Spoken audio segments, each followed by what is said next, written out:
Allahu Akbar, Bismillahirrahmanirrahim. Assalamualaikum warahmatullahi wabarakatuh.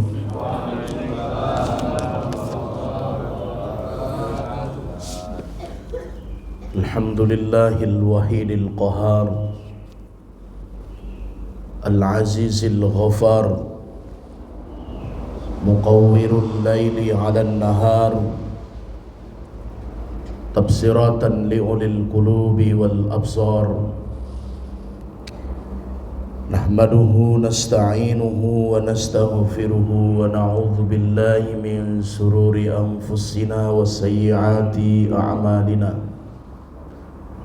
Asyhadu an la ilaha illallah al-malikul haqqul mubin, wa asyhadu anna Muhammadan abduhu wa rasuluhu sadiqul wa'dil amin. Allahumma salli wa sallim ala hadzal nabiyil karim wa ala alihi wa ashabihi wa man tabi'ahum bi ihsan illa yaumiddin. Ya ayyuhalladzina amanu taqullaha haqqa tuqatih wa la tamutunna illa wa antum muslimun. Wa la tamutunna illa wa antum muslimun. Wa la tamutunna illa wa antum muslimun. Bersyukur kepada Allah atas limpahan rahmat dan karunia yang dianugerahkan kepada kita. Tidak semua orang mampu didudukkan dalam majelis yang mulia ini.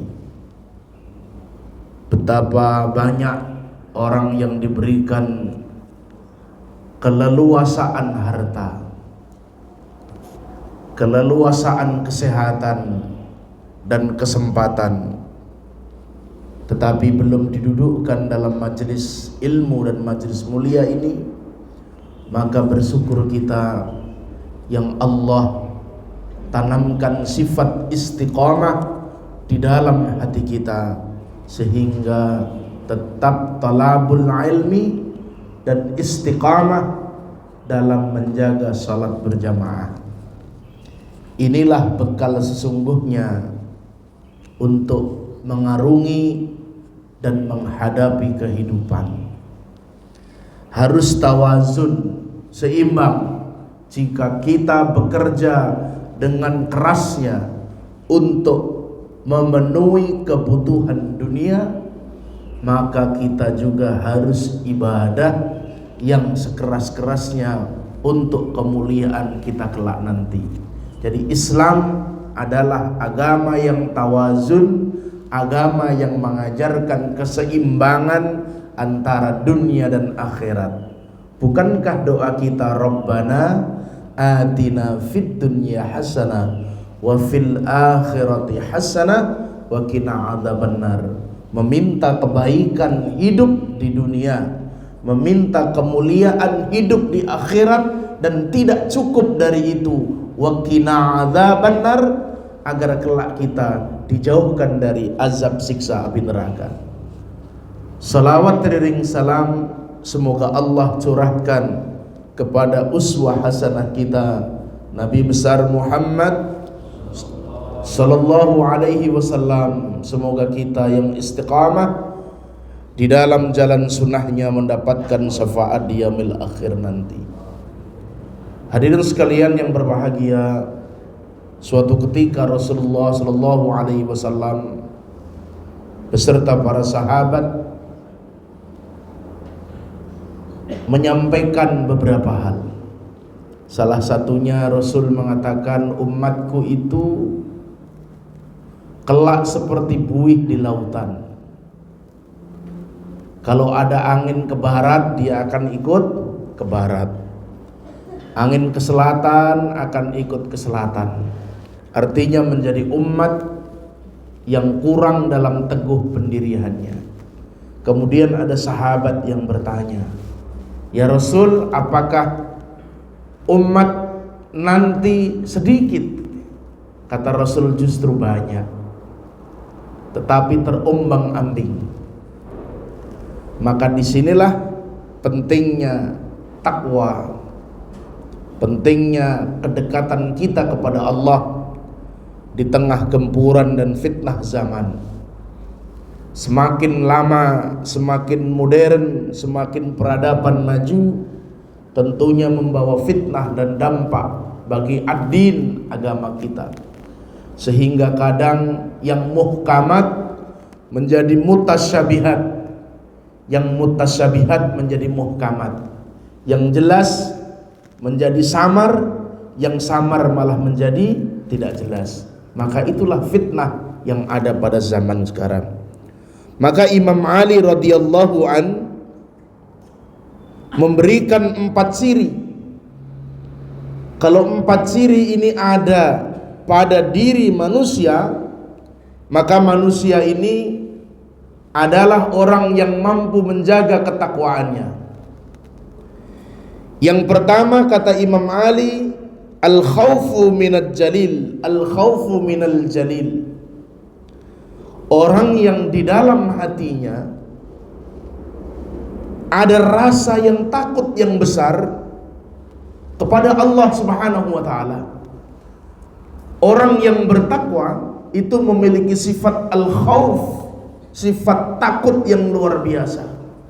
Takut manakala dia berbuat dosa, takut manakala dia bermaksiat, dan takut manakala dia menyakiti orang lain dan mengambil hak orang lain. Maka Imam Ali radhiyallahu an memberikan penjelasan orang yang hatinya memiliki ciri takwa. Yang pertama, al-khawfu minal jalil, orang yang memiliki sifat takut. Yang kedua, al-amalu bi at-tanzil, orang yang beramal dengan apa yang diwahyukan oleh Allah. Islam itu agama yang menyempurnakan aturan kehidupan. Kalau ada hukum yang berdasarkan budaya, maka disempurnakanlah oleh agama. Al-yawma a'maltu lakum dinakum wa atmamtu alaikum ni'mati wa raditu lakumul islam madina. Islam menjadi penyempurna dan dijamin kesempurnaannya oleh Allah, yang isinya menyempurnakan agama-agama sebelumnya, dan kitabnya dijelaskan menyempurnakan kitab-kitab sebelumnya. Sekarang orang banyak yang genit dalam berilmu pengetahuan, mengambil pelajaran dan menggali kitab-kitab sebelum Al-Quran. Sementara Islam menjelaskan kitab yang terjamin orisinilitasnya adalah Quran. Inna nahnu nazzalna dzikra wa inna lahu lakafizun. Ketika Allah menurunkan Quran sebagai pengingat, maka pasti Allah yang menjaminnya.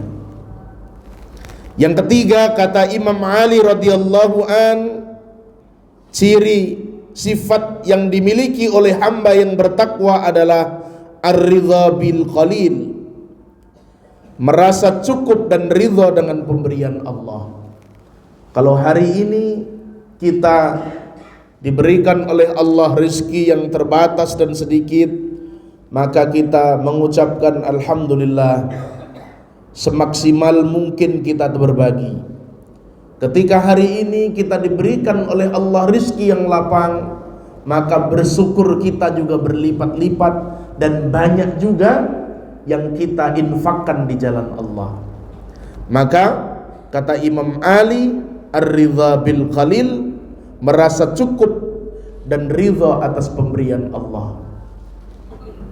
Jangan sampai kita bersaing dengan tetangga, bukan berfastabiqul khairat, berlomba-lomba untuk kebaikan, tapi berfastabiqud dunya, berlomba-lomba untuk dunia.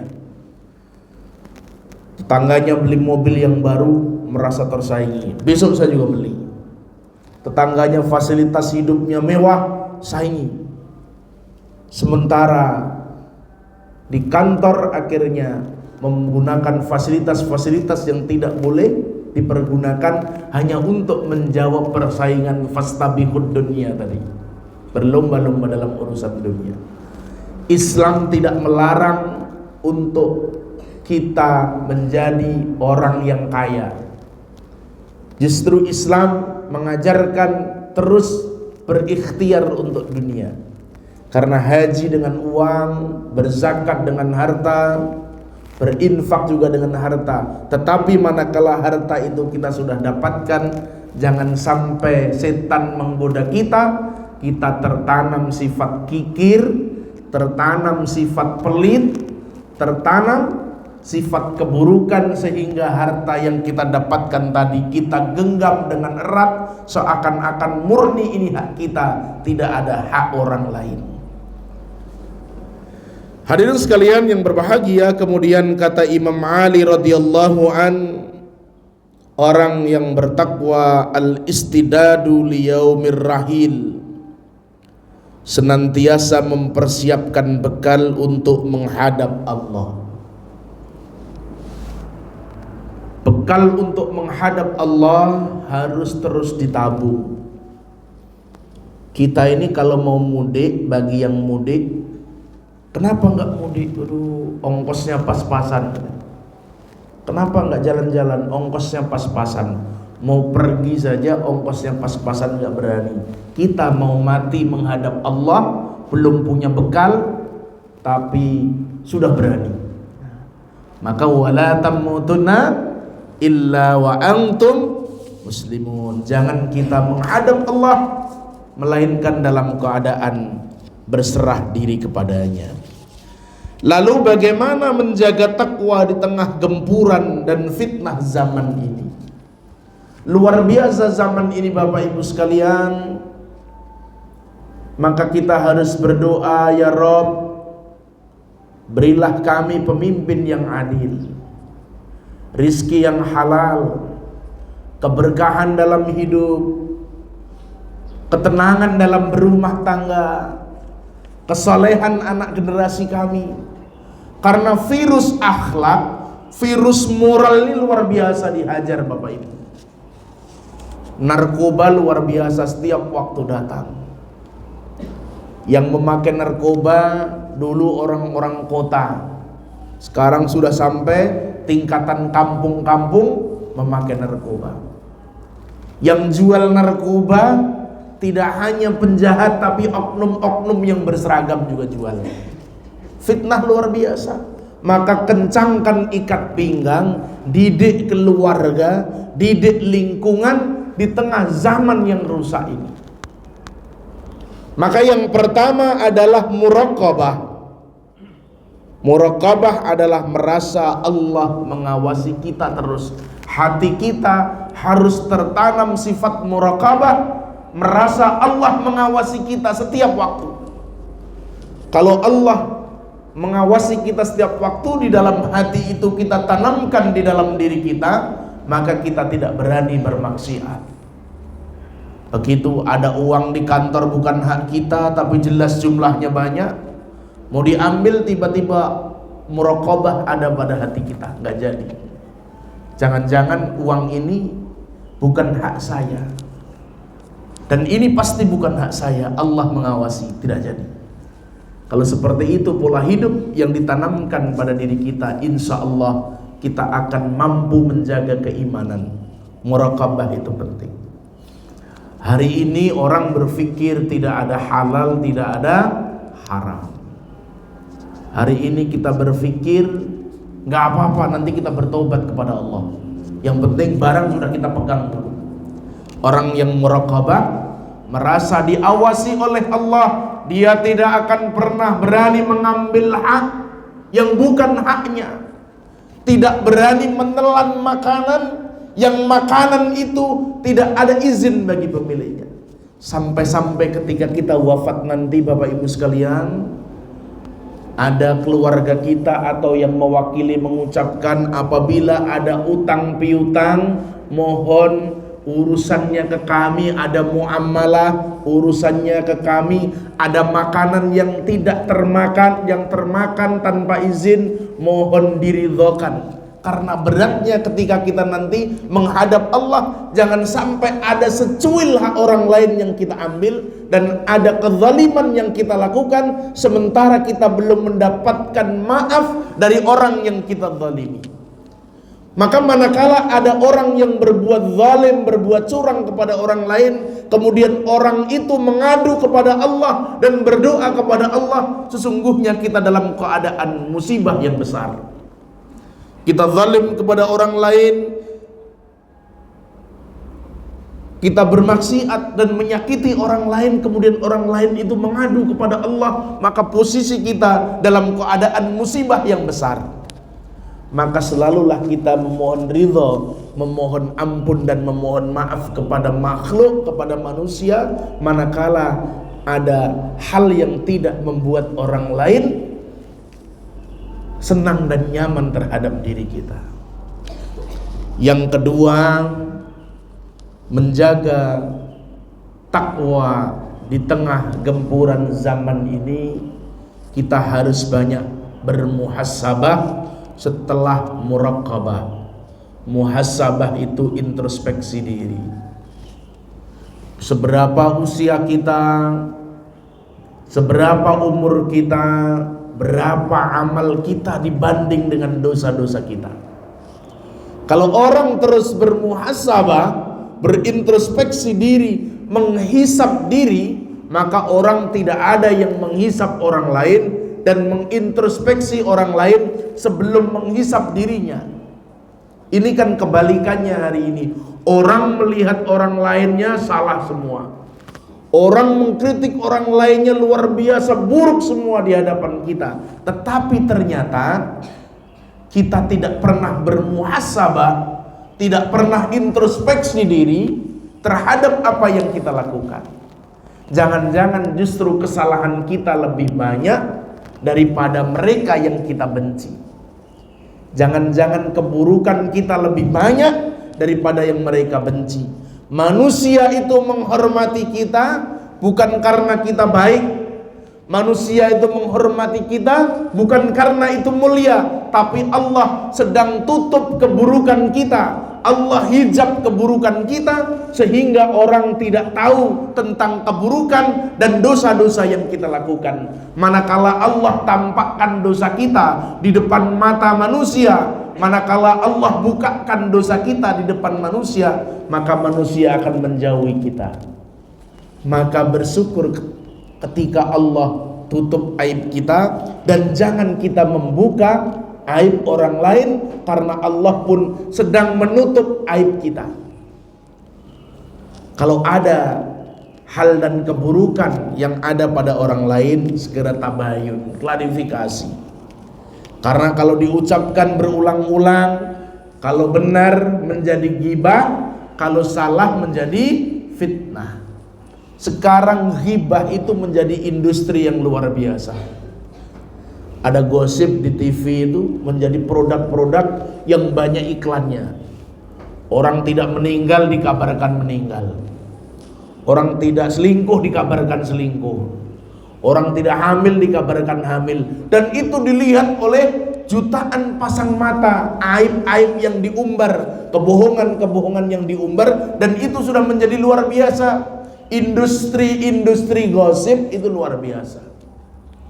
Akhirnya yang satu diwawancara membuka aibnya yang satu diwawancara membuka aibnya yang satu. Nauzubillah min dzalik. Kenapa jadi begini? Industri yang seperti ini kemudian ada iklannya, kemudian ada pembawa acaranya, dan banyak diminati dengan rating yang tinggi. Saya bilang bangsa ini sakit kalau keburukan orang diekspos, kemudian ratingnya tinggi, dan terus diekspos, semakin diekspos semakin ratingnya tinggi. Hadirin sekalian yang berbahagia, maka intinya perlunya kita muhasabah, introspeksi diri terhadap kesalahan kita, introspeksi diri terhadap apa yang kita lakukan, introspeksi diri dalam segala tindak tanduk kita. Jangan kita terus mengintrospeksi orang lain. Jangan kita terus melihat keburukan orang lain sementara tidak pernah melihat keburukan diri sendiri. Maka di dalam qiyamul lail, menunggu waktu subuh sambil berzikir, maka kita juga perlu bermuhasabah. Ternyata umur ini luar biasa, usianya sudah berkurang. Apa keistimewaan hidup ini? Apa keistimewaan amalan ini? Di surga ada berbagai pintu, yang pintu-pintu itu nanti dimasuki oleh orang ahli ibadah. Ada pintu rayyan karena mereka ahli puasa. Ada pintu yang dimasuki karena dia ahli sedekah. Ada pintu yang dimasuki karena dia ahli sholat. Ada pintu yang dimasuki karena dia mampu menjaga anak yatim. Ada pintu yang dimasuki karena dia mampu menjaga lisannya, menjaga kesucian dirinya, dan menjaga keluarganya dengan harta yang halal. Pintu yang mana yang akan kita masuki itu tergantung apa yang kita lakukan ketika berada di dunia. Kata malaikat, fulan kamu lewat pintu sana, amalmu lewat sana. Fulan kamu lewat sana karena kebaikanmu lewat sana. Celaka manakala tidak ada pintu masuk bagi kita, ternyata keburukan kita lebih banyak daripada amal-amal kita. Maka Allah bersihkan kita dulu di dalam di dalam neraka yang panjang. Maka teruslah bertobat. Astaghfirullahaladzim, alladzi la ilaha illa huwal hayyul qayyum wa atubu ilaih. Ucapkan di dalam hati terus menerus agar hati kita lembut dan Allah ampuni segala dosa dan keburukan kita. Kemudian yang ketiga, menjaga takwa. Di tengah gempuran zaman ini perlunya memiliki sifat musarratah, meningkatkan amal, menguatkan tekad dan niat untuk meningkatkan amal ibadah. Terus naik. Kalau hari ini kita qiyamul lail kita tertinggal, maka besok diusahakan tidak tertinggal. Kalau hari ini sholat berjamaah kita di masjid tertinggal, maka besok jangan tertinggal lagi. Kalau hari ini kita belum kuat bersedekah, maka besok kita bersedekah. Kalau hari ini kita belum berbuat baik kepada orang, maka besok kita berbuat baik kepada orang. Terus memaksimalkan apa yang kita lakukan sehingga Allah muliakan kita. Kemudian yang keempat, untuk menjaga ketakwaan, menjaga gempuran fitnah zaman adalah kita harus bermujahadah, bersungguh-sungguh menyerahkan kemampuan diri untuk memperbaiki kelalaian diri dalam ibadah. Kita bermujahadah, wajahadu fina lanahdiyanahum subulana. Disuruh kita berjuang di jalan Allah, berjihad di jalan Allah sesuai kemampuan kita. Kemampuan kita berjihad di jalan Allah untuk membantu anak yatim, maka itu lapangan jihad bagi kita. Kemampuan kita berjihad kepada Allah, menjaga salat 5 waktu, maka itulah jalan jihad kita. Kemampuan kita untuk berjihad mendidik anak-anak karena kita sebagai pengajar, itulah jalan jihad kita. Kemampuan kita berjihad mengajak orang untuk berbuat baik dan berdakwah, itulah jalan jihad kita. Jangan sampai salah orang memahami makna jihad, karena banyak aliran-aliran tertentu yang salah memahami makna jihad. Kita di dalam belajar ilmu fikih, bab yang pertama kita pelajari ini kan bab toharoh. Nanti ganti bab, ganti kitab toharoh lagi. Nanti ganti kitab, babnya toharoh lagi. Sampai becek ini ngajinya toharoh. Sementara tingkatan ilmu fikih yang tertinggi ada bab jihad. Kita jarang belajar tentang jihad. sehingga makna jihad kabur, seakan-akan jihad itu mengangkat senjata, padahal menolong orang lain adalah jihad, membantu orang yang kesulitan adalah jihad, memakmurkan masjid adalah jihad, menyiapkan orang yang sholat di masjid adalah jihad, membantu tempat-tempat ibadah agar lebih nyaman adalah jihad, membantu ekonomi orang yang susah adalah jihad, dan mendidik anak-anak dan keluarga kita mencarikan harta halal yang luar biasa, itu juga jihad fisabilillah, berjuang di jalan Allah. Maka kata Rasul, amalan apa ya Rasul yang utama setelah berbakti kepada orang tua dan sholat tepat pada waktunya? Yang ketiga adalah jihadu fisabilillah, mampu berjuang di jalan Allah, memaknai jihad. Maka untuk menjaga ketakwaan diperlukan mujahadah, sungguh-sungguh mengerahkan daya dan upaya untuk memperbaiki kelalaian kita dalam ibadah. Kalau mencari rezeki saja maunya besok bertambah jumlahnya, gaji saja maunya terus bertambah, pendapatan maunya terus bertambah. Kenapa ibadah kita tidak bertambah maksimal? Maka itu perlu vitamin dalam ruh dan hati kita.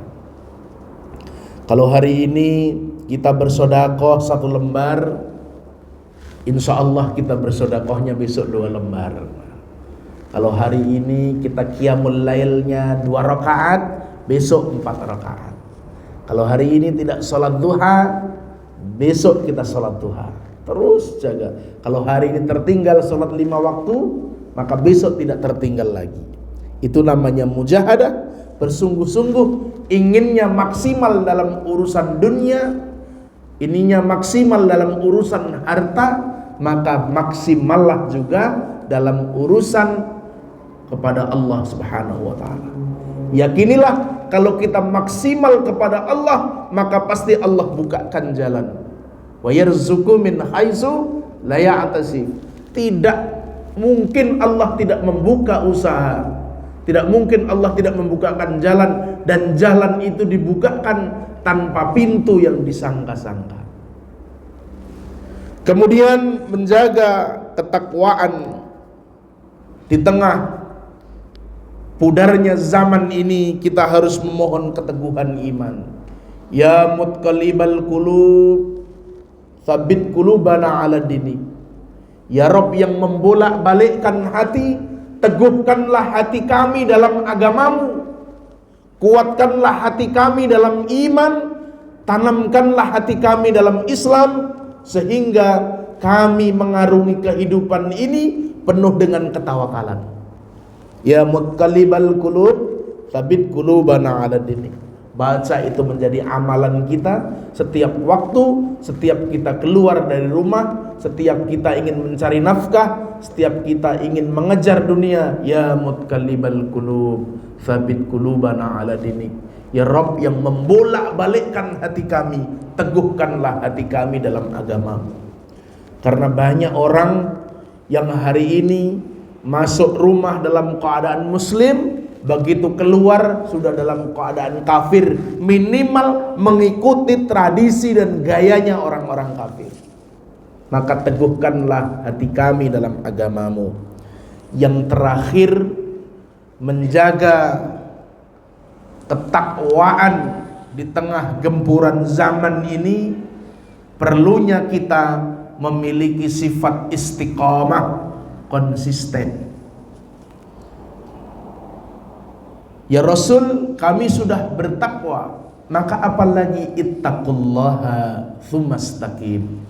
Kalau kamu sudah bertakwa, maka beristiqomahlah, konsistenlah. Karena untuk menjaga iman itu perlu konsisten. Untuk menjadi hamba yang kredibilitas itu perlu konsisten. Untuk menjadi hamba yang mampu membantu orang lain itu perlu konsisten. Untuk menjadi hamba yang taat sampai akhir zaman itu perlu konsisten. Maka istiqamalah, ittaqullaha tsumastaqim. Hadirin sekalian yang berbahagia, yang dirahmati dan dimuliakan Allah, muraqabah, muhasabah, musyarratah, mujahadah, meneguhkan iman, kemudian istiqamah di jalan Allah adalah senjata kita untuk mengarungi kehidupan.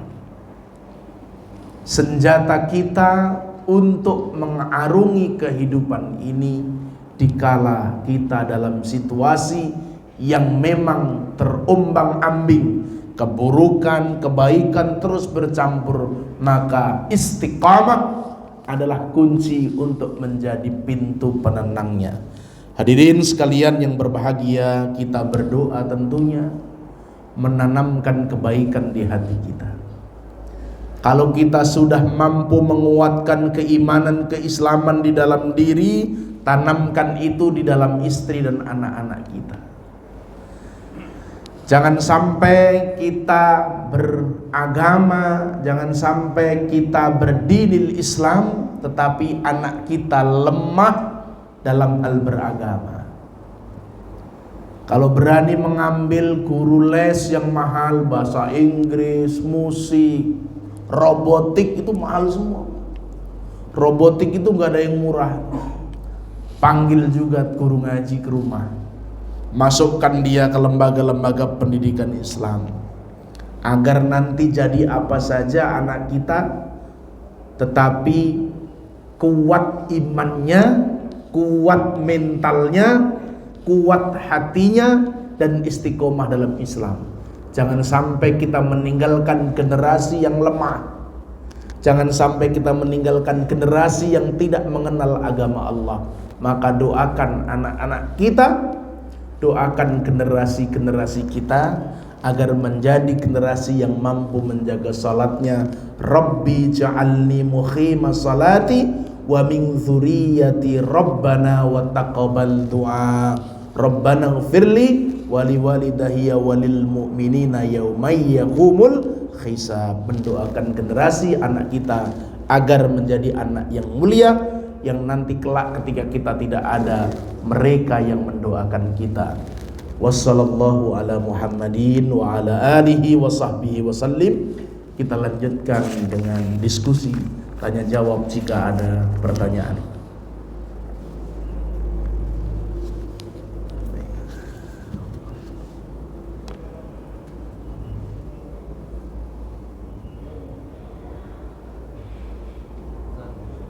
Baik, Pak. 1, 2, Pak. Langsung, Pak, langsung. Oh, nunggu ya.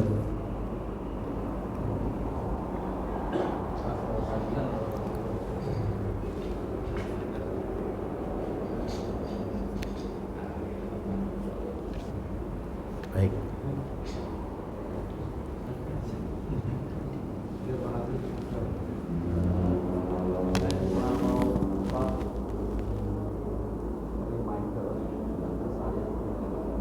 Baik.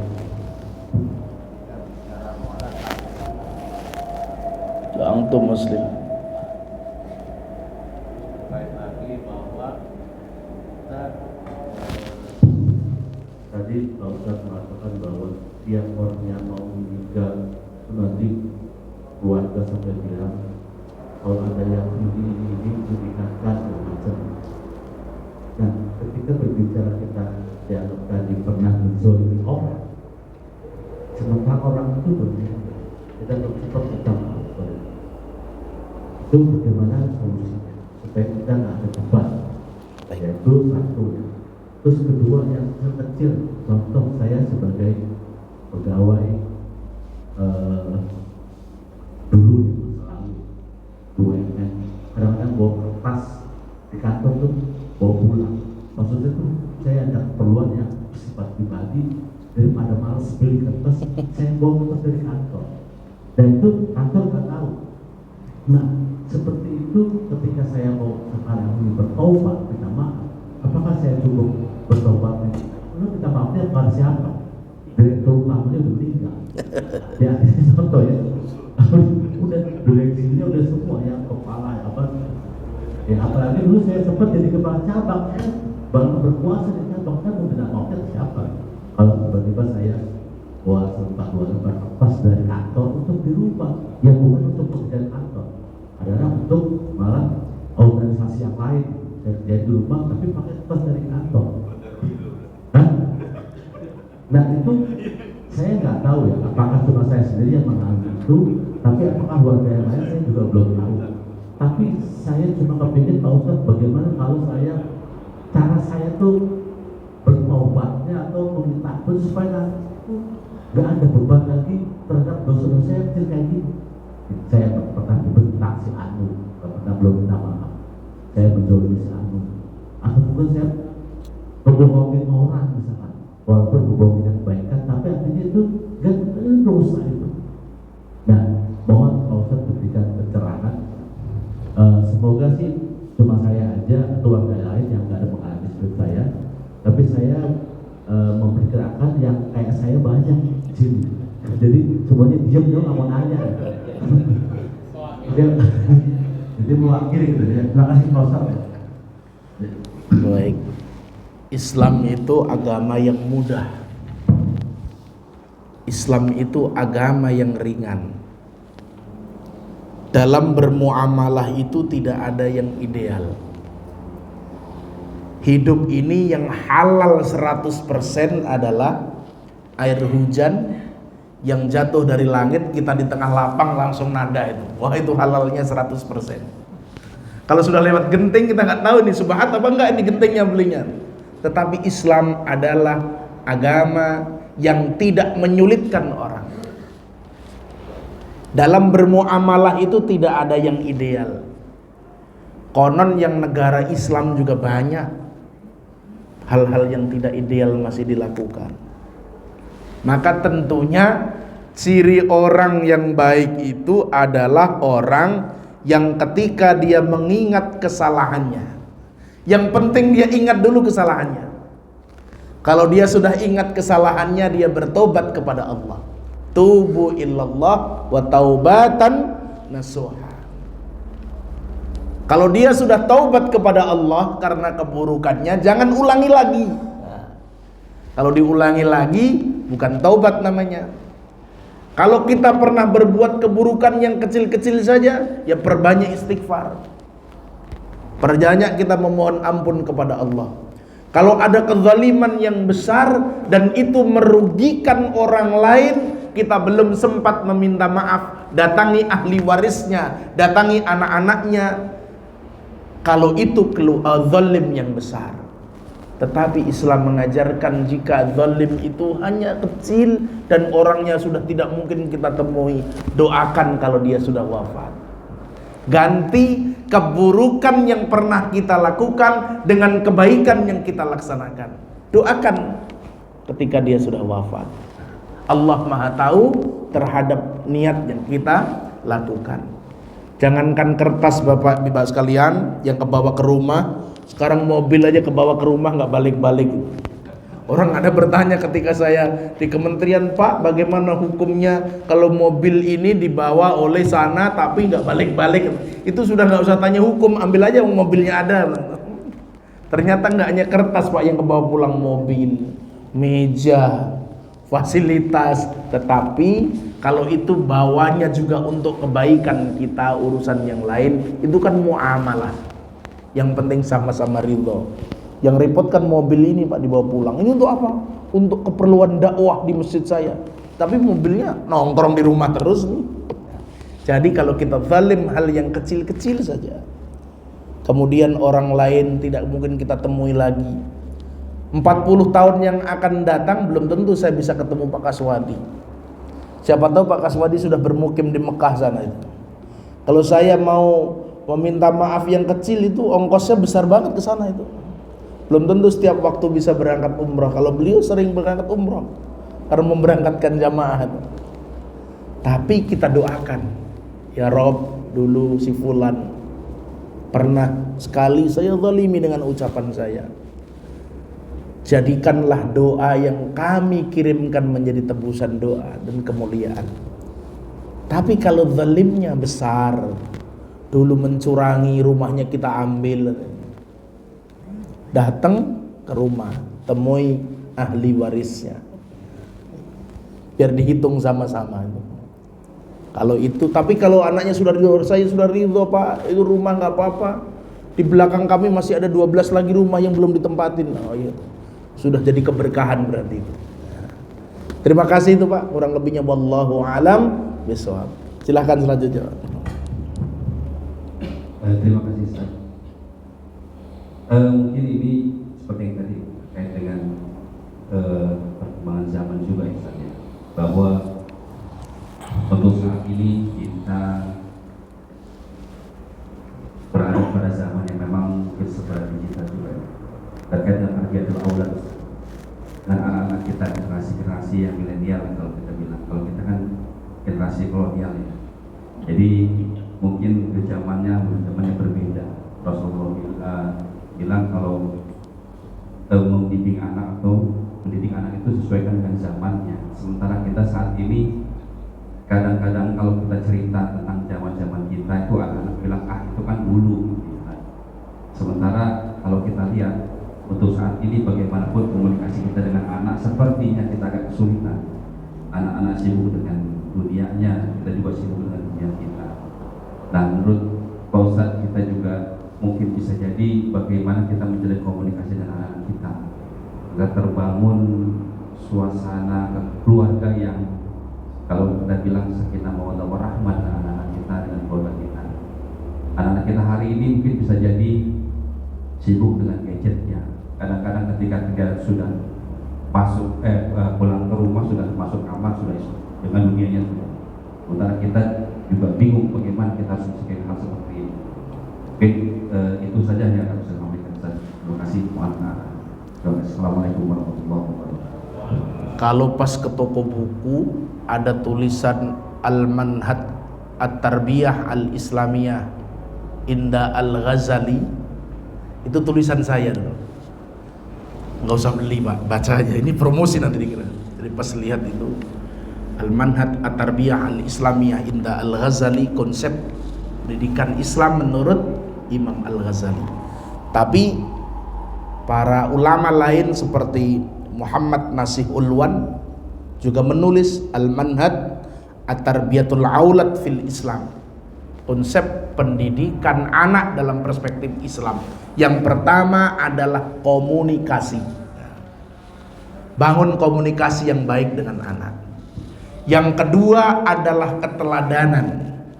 Tidak usah banyak berbicara, tapi cukuplah teladan itu, nanti anak kita mau melihat. Karena anak sekarang itu lebih cerdas luar biasa. Maka kalau anak itu melihat keteladanan orang tuanya luar biasa. Saya sering ceritakan ke anak saya, ini bapakmu ini dulu kalau mondok pagi jam 3 sudah nimba sumur, kemudian masak, kemudian baru makan, baru sekolah. Semungkin nggak terbayang dan nggak mungkin. Gimana jam 3 nimba sumur, sementara sumur sekarang udah nggak ada yang nimba. Sudah nggak terbayang pada generasi zaman sekarang. Apalagi masak itu. Maka sering saya lihat ke pesantren-pesantren, saya ajak nih lembaga pendidikan dulu, tempat mengatur orang-orang menjadi ahli agama. Nggak percaya juga, karena zamannya berbeda. Taunya boarding school, yang baju sudah dicuciin, pakaian sudah lengkap. Konon katanya sekarang Pak Ustadz mau bisa baca Fatihah aja membayar 50 juta. Mahalnya luar biasa. Konsekuensi pendidikan Islam yang mengikuti zaman. Pertama, komunikasi. Yang kedua, keteladanan. Yang ketiga, pembiasaan. Kalau kita sholat, kalau tidur, saya gendong itu anak di masjid, biarin aja lah. Mau tidur di masjid, yang penting pembiasaan dulu. Minimal dia bangun dulu jam 3:30 atau jam 4, bangun saja itu. Gak usah disuruh sholat dulu, berat mungkin. Tapi begitu sudah terbiasa bangun jam 4, maka nanti juga akan terbiasa. Ketika 4, kemudian carikan lingkungan yang mendukung dia untuk menjadi baik. Karena anak ini seperti gelas. Kan kullu mauludin yuladu alal fitrah, manusia itu lahir dalam keadaan suci. Dia Yahudi, dia Nasrani, dia Majusi itu karena orang tuanya. Maka konsep itu sebelum teori John Locke, teori tabula rasa yang dikembangkan oleh John Locke menjadi konsep sumber pendidikan, Islam sudah punya konsep kullu mauludin yuladu 'alal fitrah. Ini gelas mau kita isi air putih menjadi gelas yang berisi air putih. Ini gelas kita kasih sirup menjadi gelas yang penuh dengan sirup. Ini gelas yang kita kasih teh menjadi gelas yang isinya teh. Ini konsep pendidikan anak. Mau kita isi apa anak kita itu tergantung orang tuanya. Maka perlu keteladanan, perlu komunikasi, perlu pembiasaan, dan yang terakhir doakan. Itu Imam As-Sudais, imam kepercayaannya Raja Arab dan termasuk tim Fatwa Lajnah Daimah itu kalau tidak salah malah. Itu dulu nakalnya minta ampun katanya. Kalau orang tuanya mau makan dicampur dengan pasir itu. Kalau di sana kan pasirnya luar biasa itu, pasirnya lembut itu. Kalau sini kan koral itu. Kalau sudah dicampur pasir ya nggak bisa jadi dimakan. Kalau di sini kan biasa beras dicampurin pasir itu. Konon katanya sekarang sih udah enggak, alhamdulillah. Enggak jauh beda itu. Dulu kan orang tua saya kalau pegawai ini kalau ngambil beras zaman dulu sudah berasnya kutuan, pasirnya banyak itu. Jadi kalau berasnya 9 on, yang 1 on ini pasir sama kutu. Dulu, sekarang udah nggak ada. Kita ceritakan ke anak-anak kita pasti juga nggak percaya itu. Macam beras ada kutunya, ada pasirnya itu. Kita tetap berprasangka baik. Mungkin pas lagi nimbang ada tukang pasir yang lewat sehingga pasirnya 2 karung masuk ke dalam beras. Keteladanan, doakan. Itu Imam Sudais itu kalau orang tuanya mau makan dicampur pasir, tapi doakan, kamu jadi imam Masjidil Haram. Orang tuanya baru mau masak dicampur pasir, kamu jadi imam Masjidil Haram. Nggak pernah dibilang kamu nakal, kamu badung. Ini air, Pak. Ada penelitian di Jepang, Pak. Ada di Jepang itu profesor air, Pak. Karena meneliti air itu 20 tahun. Kalau kita profesor kan pakai angka kredit, Pak. Saya selangkah lagi sudah guru besar, sudah lektor kepala itu. Tapi makin saya ngurus kok administrasi banget itu. Kalau saya ngurus administrasi banget, ini kapan saya ngurus umat itu? Ini air, kata orang Jepang, kalau dipuji-puji, kamu air yang baik, kamu air yang bagus. Kemudian di mikroskop, Pak, di mikroskop itu partikel-partikel airnya indah sekali, Pak. Tapi kemudian ketika air ini dicaci maki, kemudian partikel airnya kotor dan jelek banget. Itulah konsep hati, Bapak Ibu sekalian. Doakan anak itu, ya Rob, jadikanlah generasi yang mulia sepeninggal dan sesudahku. Kalau nggak bisa bahasa Arab repot ngapalinya, bahasa Indonesia, Pak, Allah Maha tahu. Nggak bisa bahasa Indonesia, bahasa Jawa. Tanya ke Pak Kaswadi itu, kelihatannya bahasa Jawanya agak medok. Bahasa Inggris, Allah Maha tahu, nggak harus bahasa Arab. Tapi perbanyaklah istighfar dan salawat sebelum berdoa agar Allah makbulkan doa kita. Doakan anak-anak kita, Pak. Lus palanya. Kamu jadi anak soleh, kamu jadi anak hebat. Jangan anak ditampolin mulu.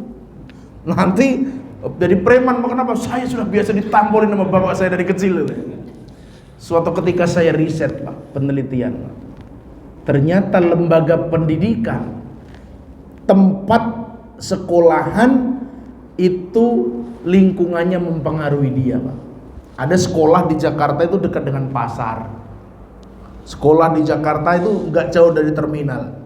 Bahasanya kenek Metro Mini yang teriak-teriak itu didengarkan anak ketika pulang, Pak.